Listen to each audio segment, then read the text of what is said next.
Guys, നമ്മൾ വന്നിരിക്കുന്നത് സുൽത്താൻ ബത്തേരിയിലെ ജൈന ക്ഷേത്രം, സുൽത്താൻ്റെ ആയുധപ്പുര എന്നും പറയും. അവിടെയാണ് നമ്മൾ എത്തിയിരിക്കുന്നത്.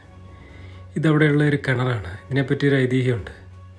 ഇതിനുള്ളിൽ കൂടെ പോയാൽ മൈസൂർ എത്തുമെന്ന്. പക്ഷേ അത് വെറും വാക്കുകൾ പറഞ്ഞുകൊണ്ടിരുന്ന ജനങ്ങൾ. ശരിയല്ലാതെ അതിൻ്റെ അകത്തേക്ക് പോയ വെള്ളം കിട്ടും. അതിൻ്റെ ഉള്ളിലുള്ള അതാണ് വിഗ്രഹം ഇരിക്കുന്ന സ്ഥലമാണ്. ഈ വിഗ്രഹം ബുദ്ധൻ്റേതാണോ ജൈനൻ്റേതാണോ? രണ്ടും ഒരുപോലെ ഉണ്ട്. ഇത് ടിപ്പുവിൻ്റെ ആയുധപ്പുരയായിരുന്നു ഒരിക്കൽ. ഈ ഇത്രയും നല്ല നിർമ്മിതി ആയതുകൊണ്ട് ആയുധം സൂക്ഷിക്കാൻ നല്ലതാണല്ലോ. കല്ല് അതേപോലെ ഇത്ര വലിയ വീതി, ഇത്ര ഘനമുള്ള കല്ലിങ്ങനെ തറ കെട്ടിയിരിക്കുന്നു, ഭിത്തി കെട്ടിയിരിക്കുന്നു, മേൽക്കൂര മേഞ്ഞിരിക്കുന്നു, തൂണുകൾ എല്ലാം വലിയ കല്ലുകളാണ്. അന്നത്തെ കാലത്ത് ഇതെങ്ങനെയാണ് ഈ ക്രെയിനൊന്നും ഇല്ലാതെ ഇത് എങ്ങനെ ഉണ്ടാക്കിയെന്നുള്ളത് ഭയങ്കര അത്ഭുതമാണ്. 10,000 വർഷം പഴക്കമുണ്ട് ഈ ജൈനക്ഷേത്രത്തിന്. ഹിന്ദുമതവും ആവിർഭവിച്ചിട്ടില്ല ആ സമയത്ത് ഇന്ന് കാണുന്ന രീതിയിൽ. ജൈനരുടെ കേന്ദ്രമായിരുന്നു വയനാട് അന്ന്. എൻ്റെ തൂണുകളിലെ ചിത്രപ്പണികൾ നോക്കൂ, അകത്ത ഭാഗങ്ങളാണ് ഉണ്ടോ. നമ്മൾ മരത്തിലൊക്കെ ചെയ്തു വെച്ചിരിക്കുന്ന അതേപോലെ കല്ലുകൊണ്ട് ഉണ്ടാക്കി വെച്ചിരിക്കുകയാണ്. അന്നത്തെ തൊഴിലാളികളുടെ വൈദഗ്ധ്യം ചിന്തിച്ച് നോക്ക്.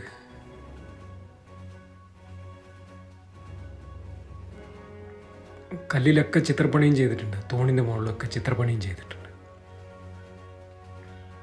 മേൽക്കൂര ഉണ്ടോ, എത്രയാണ് പണി നോക്കി. ഇന്ന് ഇത് ചെയ്യണമെങ്കിൽ എന്തൊരു ബുദ്ധിമുട്ടുണ്ട്. ഇത്രയും ഉപകരണങ്ങളൊക്കെ പണിയാനുള്ളപ്പോൾ സമയത്ത് തന്നെ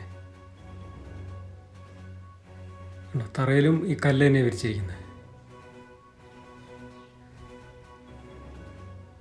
ടൂറിസ്റ്റുകളൊക്കെ വരുന്നുണ്ട്, ആളുകളൊക്കെ. ഇതുകൊണ്ട് തൂണിൻ്റെ കൊത്തുപണികളും അത് പോളിഷൊക്കെ ചെയ്തിട്ട് കഴിഞ്ഞാൽ ചിത്രങ്ങളൊക്കെ ഇങ്ങനെ തെളിഞ്ഞ് കാണും.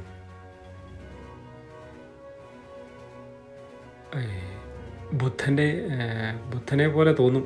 ജൈനൻ്റെ ചിത്രമാണ്. മഹാവീരൻ, വർദ്ധമാന മഹാവീരൻ.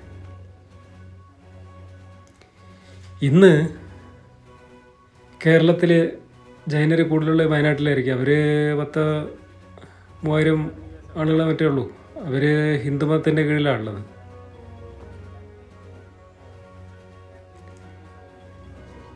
ഹിന്ദുമതത്തിൽ തന്നെയാണ് ഇരിക്കുന്നത്.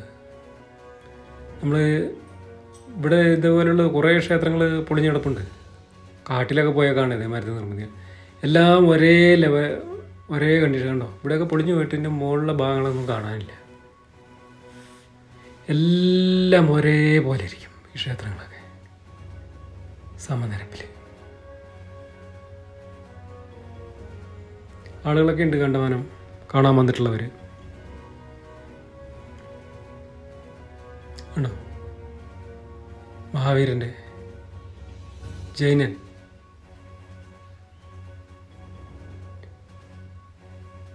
അവരോട് മാറാൻ പറയാൻ പറ്റില്ല നമുക്ക്. നമ്മൾ ഫോട്ടോ എടുക്കട്ടെ, നിങ്ങളൊന്ന് മാറി നിൽക്കുമെന്ന് പറയാൻ അങ്ങനെ പറ്റുക. അതുകൊണ്ടാണ് അവരങ്ങനെ ഇരിക്കുന്നത്.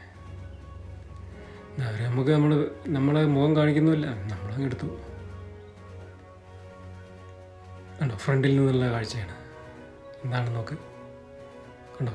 ഇവിടെ നൃത്തമണ്ഡപമൊക്കെ ഉണ്ടായിരുന്നു. ആൾക്കാരൊക്കെ വന്ന് നൃത്തമൊക്കെ ചെയ്തിട്ടുണ്ട് പണ്ടൊക്കെ സിനിമയിലെ കാണും പോലെ.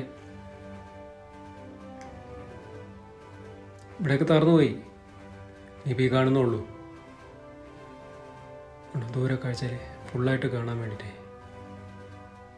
കണ്ടോ. നൃത്തമണ്ഡപം പോലെയുള്ളൊരു സാധനം എല്ലാം കല്ലിൻ്റെ പാളി അടുക്കി വെച്ചുണ്ടാക്കിയിരിക്കുകയാണ്.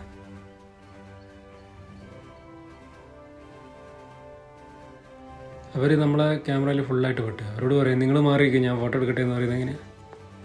അപ്പോൾ അവരെയും കൂടി നിങ്ങൾ കാണേണ്ടി വരും. പിന്നെ അങ്ങനെ പ്രശ്നമില്ല കണ്ടോ. ആ തൂണുകളൊക്കെ കണ്ടോ. ഇപ്പോൾ കാണുന്ന ആ തൂണുകൾ, അതിൻ്റെ വെള്ളം പോകാനുള്ള പാത്തികളൊക്കെ ഇത് ചെയ്യും. പിള്ളേർ ചിരിക്കുന്നുണ്ട് ആണോ. എന്തൊരു ഭംഗിയാന്ന് നോക്ക്. വർഷങ്ങൾക്ക് മുമ്പ് എങ്ങനെയായിരിക്കും അത് ഉണ്ടാക്കിയിട്ടുണ്ടാവുക. 10,000 വർഷങ്ങൾക്ക് മുമ്പേ ഇതിലും കൂടുതൽ വർഷം മുമ്പുള്ള നിർമ്മിതികളുണ്ട്, അതല്ല ഇല്ലയെന്നല്ല. പക്ഷേ വയനാട്ടിൽ ഇതുണ്ട് എന്ന് പറയാം. സുൽത്താൻ ബത്തേരിയാണ് ഇതുള്ളത്.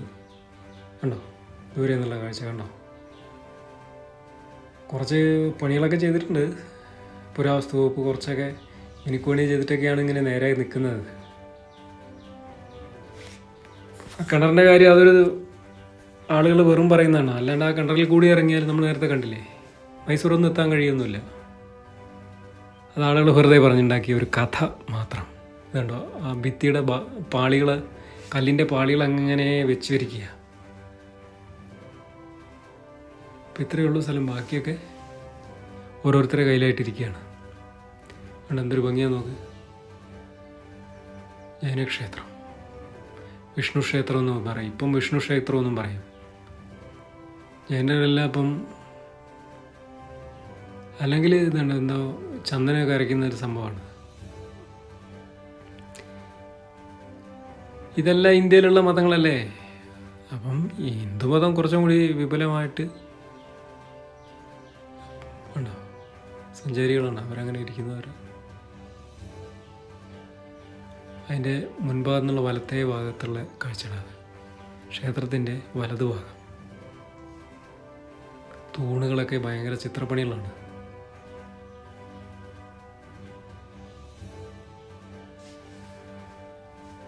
അതിൻ്റെ മുൻഭാഗം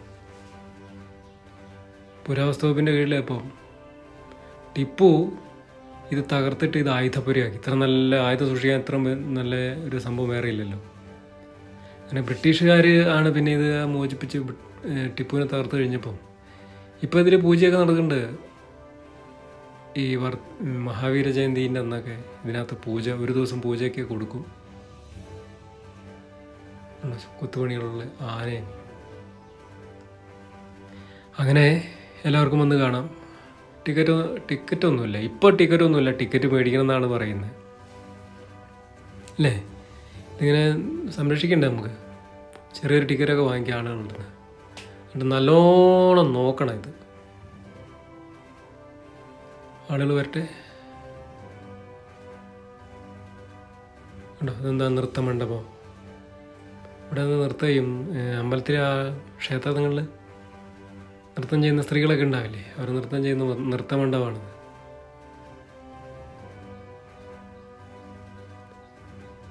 അവരെ നിങ്ങൾ നോക്കണ്ട. അവരാണെങ്കിൽ മുഖം തരികയാണെങ്കിൽ അതെങ്കിലും നോക്കാമായിരുന്നു നിങ്ങൾക്ക്. പക്ഷെ അവർ മുഖം തരുന്നില്ല.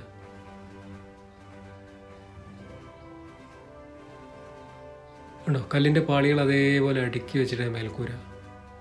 ആളുകളൊക്കെ വരുന്നുണ്ട്.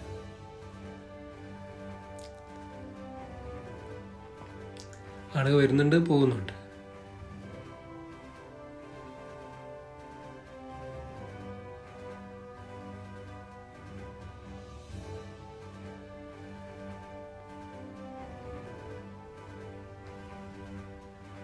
ഇതാണ്